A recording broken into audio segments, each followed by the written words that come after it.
Hello Summoners and welcome back to another episode of ProGuides Best Champion of Main, now on patch 12.10. The champs that we pick for this series are really strong picks with high performance but have low ban rates and are unlikely to get nerfed anytime soon. They are reliable picks for climbing and are worth investing your time in. We also have a series that covers the most broken contested picks in each role, so make sure you're subbed to the channel so you don't miss out when we post those as well.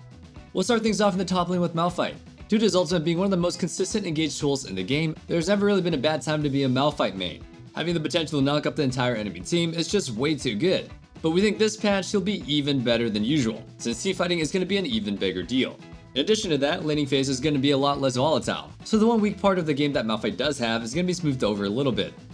If you're tired of being stuck in your current elo, the first step to climbing is fixing your champion pool, and that's why we make these videos, so you can go ahead and find the right champion or champs for you. After you decide on what you're going to play, you then have to learn how to play it correctly. It can take many games to learn a champion, but you don't have to spend days or weeks doing it alone. Our top tier coaches over at ProGuides.com can help you figure out exactly what you need to work on. They're available 24/7, so it's never really a bad time to come try one out. I promise, there's at least one that specializes in exactly what you're looking for. These guys have spent years reaching the top of the ladder, so why wouldn't you want to steal all their solo queue tips and tricks? Find a link to our website down in the description box below. Now let's get back on topic, shall we? The next top laner that we have is Lilia. Her extended trading style is going to make her an even more dominant laner, since that's what this patch is all about. She's a super safe blind pick, with her having no bad matchups in pretty much the entire top lane pool. The high movement speed that you get from hitting spells will allow you to kite around your cooldowns, slowly wearing out your opponent and winning the war of attrition with the healing from her passive. Against tougher AD opponents that usually pose a threat, you can use Frozen Heart as your first completed item. This completely negates any otherwise volatile skill matchups and allows you to roll your foe for free. The final top laner that we have for you is Urgot. He's been a pretty reliable pick for the past couple of seasons, and that should only get better with 12.10. Champs that prefer more extended fights are going to be a lot stronger, and that's what Urgot's all about. He's also another champion that's going to be benefiting a lot from the safer laning, since he's actually pretty weak in that department. Basically, you'll just reach the part of the game where he actually becomes an unstoppable side laner a lot more frequently. Taking a look now at the jungle, our first pick is Fiddlesticks. A big part of damage being lowered in the game is that games shouldn't be super snowbally. This means that scaling champions that have a lower presence in the early game are going to be stronger, and when it comes to scaling carries, Fiddle is absolutely the best out of all the junglers. Shyvana has continued doing super well with a relatively new build that turns her essentially into an AP bruiser, but it's not like she's still popular of a pick. And that's pretty good news. When a 54% win rate champion is going uncontested, that just sounds like free LP to me. This build allows you to actually go in with Shyvana, and fully use her dragon form to actually carry fights. It does fall off a bit in the super late portions of the game, but if you're doing super well early, you should be able to close it out before the hyper carries start reaching 6 items.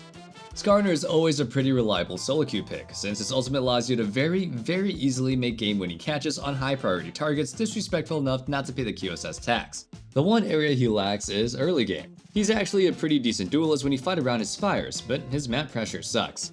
Even post 6, it's not like you're suddenly going to be super OP.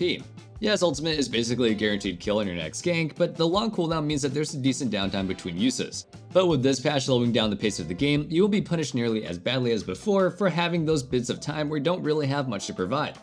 Next up for the mid lane, the first pick that we have is Zilean. If you like to play to enable your teammates rather than playing to be the main character yourself, he's probably a pick that you should check out. He's already been a sort of sleeper OP pick in the mid lane, but with the utility picks being better than ever on patch 12.10, he's gonna be really strong now. Since the goal with him is to play around your allies, the build that we have here maximizes that, combining high AP with ability haste at the cost of damage. That's generally the best way to play him, but if you did want to build him for full damage, you could go for the triple pen core of Sorcerer's Shoes, Ludens, and Shadow Flame for some super hard hitting double bomb combos. The second pick for you mid laners is Kennen. He's a super strong laner, with the ability to bully melee champions super hard.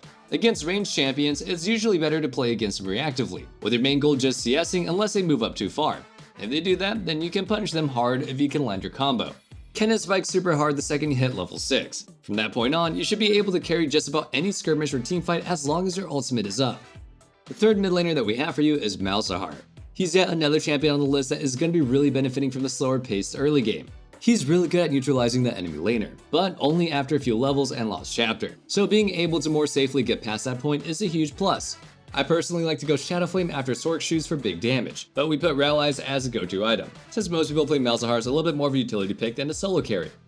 There are a lot of people who can turn their nose up to picks like Malzahar. They call him a no-skill champion, and would apparently rather coin flip their way to victory on somebody like Yone or Akali.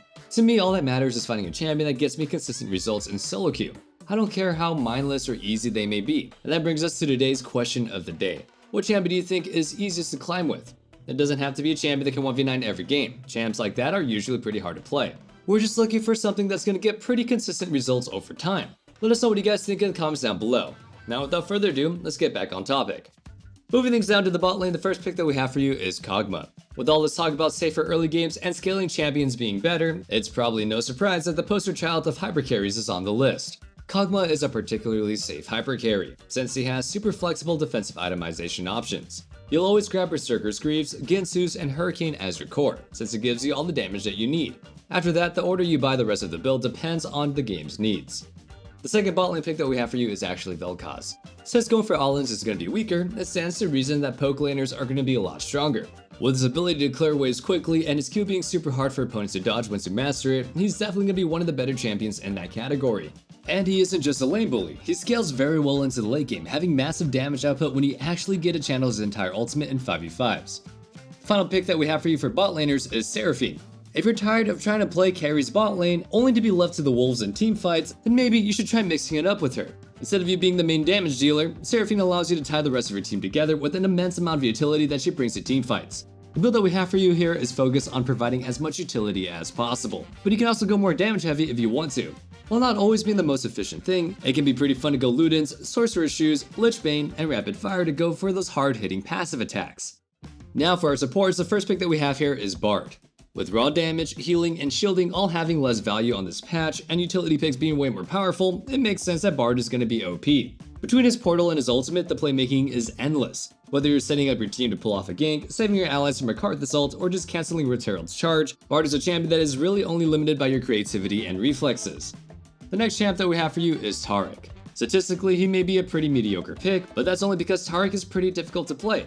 Once you master him, you'll see how OP of a pick he really is. And he's only going to be getting better in this new meta, since his passive resetting his cooldown means he's super strong in long drawn out fights.